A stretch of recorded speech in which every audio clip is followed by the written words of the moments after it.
any given night and find some girl to go home with, right? So I'm just saying that old guys that have spent time alone, they know how to take care of themselves. They know how to take care of a house, generally, at least to some degree. They know how to have order in their lives. They know how to have routine. They're dependable, regular. They know how to have stability. And best of all, if you have children with them, they're there to take care of them. You understand? What better upbringing could you have than that? So that's a selling point for old guys, ladies. That's all.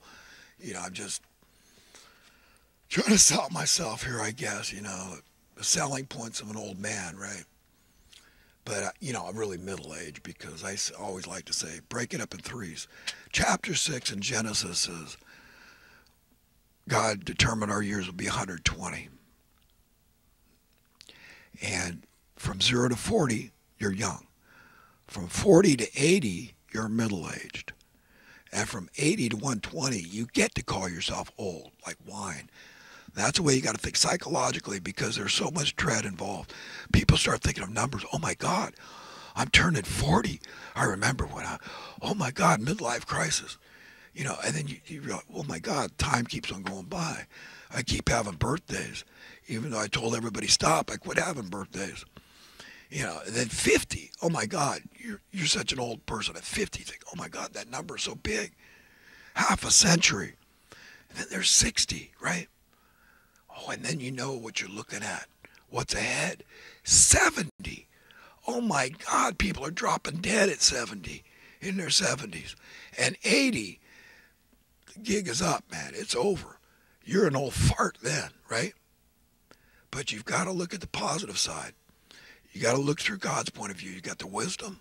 You got the knowledge. You've come to grips more with accepting your mortality and thinking it over and saying, getting ready for the inevitable more and more because you know it's getting closer. Even though we've all got death hanging over our heads day and night, young and old alike, you got to admit that older people, you're getting closer and closer, more so than younger people. The odds, in other words.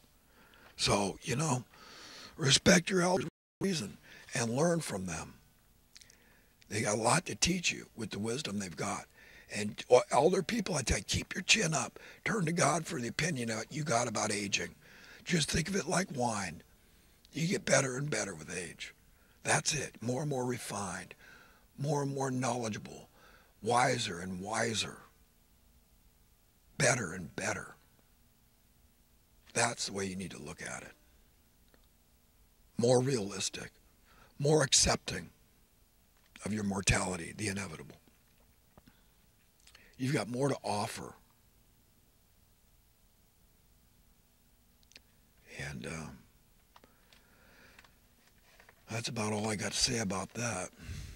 So, but while a young guy might, seem, oh wow, he is so nice to me, and because he knows the card he's got to play. But later, you see, he gets cocky because when the girls really start noticing a guy is when the girl has done something to that man. You see, once she sleeps with him, she's given him this air of confidence. And then all the other girls start noticing him. Right, ladies? And then he gets cocky and egotistical and arrogant. Often, not every time. I'm not saying sometimes relationships work out splendid from high school. I've seen it happen. But it's a generalization.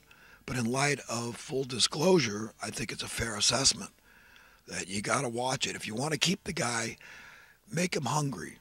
Yes, I'm talking sexually. I would say do not sleep with him right away. If he really wants you, then he'll wait. Okay? And I'll make his hand wait too. Whatever it is, he'll wait for you. And you'll start seeing the changes in him. And they could be permanent. If you really want to keep the guy, make him hungry, okay? Make him really, really want you. Yeah, I was thinking about getting a line of T-shirts with sayings on them. And one of them would be, ladies, marry an old guy. Save on daycare services. Put the first part on the front and then the other on the back, But because it's an explanation of how you would, with benefits of marrying an old guy. But I'm on to recent current events and other talking points real quick here. But honesty is hard to find, and guys finding a girl that'll accept you when you're poor, minimum wage worker, whatever, is tough.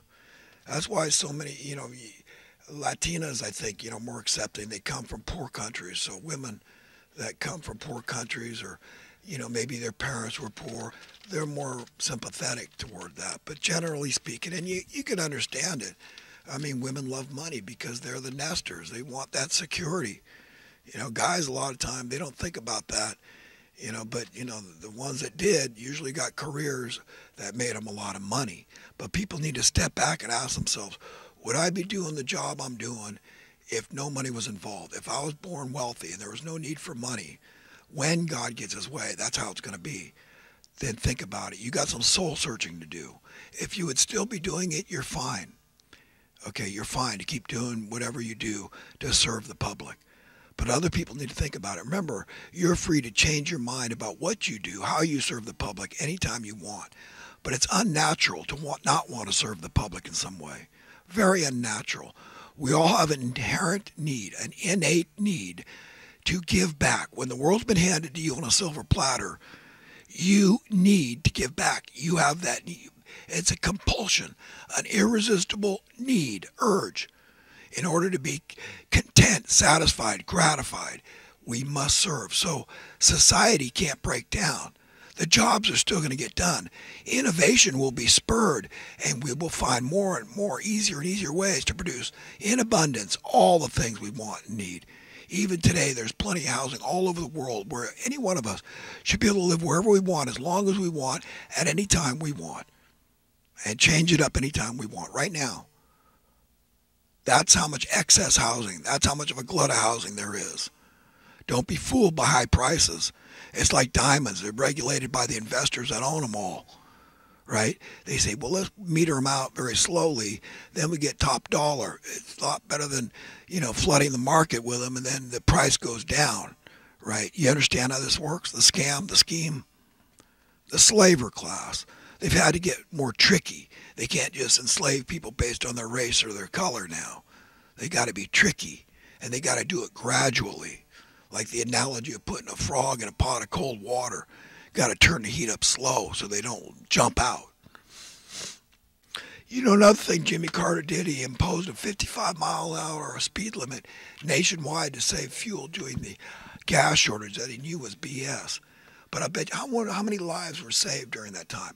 But I'm the only guy I've ever heard point that out on the highways by lowering the speed limit. Yeah, a lot of people were annoyed by it, but hey, it saved gas and lives.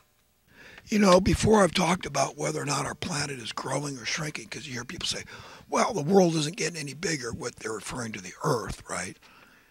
But, and I said, no, it is. We're getting 60 tons of cosmic dust spread out over the planet every day. So, in fact, the Earth is growing. But if you Google it, they're saying there seems to be some confusion here. They're talking, and I think, how can that happen? That goes against gravitational forces, the laws of gravity, physics. The Earth can't be shrinking. What's escaping our atmosphere, it's held in by the atmosphere. It's forced down. So this idea that there's any confusion at all is baloney. The Earth is growing. It is getting bigger. That's a scientifically provable fact. Yet if you Google it, you'll say, well, I'm confused. I don't know. What's escaping? Nothing. Unless we artificially send it out, like satellites and rockets and all that kind of crap. All right, I'm on to a thought or two from the last month or so. Ladies, everybody knows that most men, many men that is, could use more than a tad bit more humility. That in fact it would benefit them in many ways. However, we also all know that men do a great job humiliating themselves and don't need any help doing so. Besides, it is not befitting or endearing for anyone to humiliate another based on their gender. Also remember, men kill themselves at a rate about 4 times higher than women. Be nice and respectful to everybody is the message. Freedom without fairness sucks noodles. Freedom without fairness is phony freedom. To be or not to be a racist is a conscious decision, and it feels so good to make the right decision. Natural law dictates that girls rule, even when guys appear to. Friends, I gotta leave it there. Best everybody. Have a great day. Have a great eternity. And try to keep your cool and be nicer and nicer and nicer and nicer.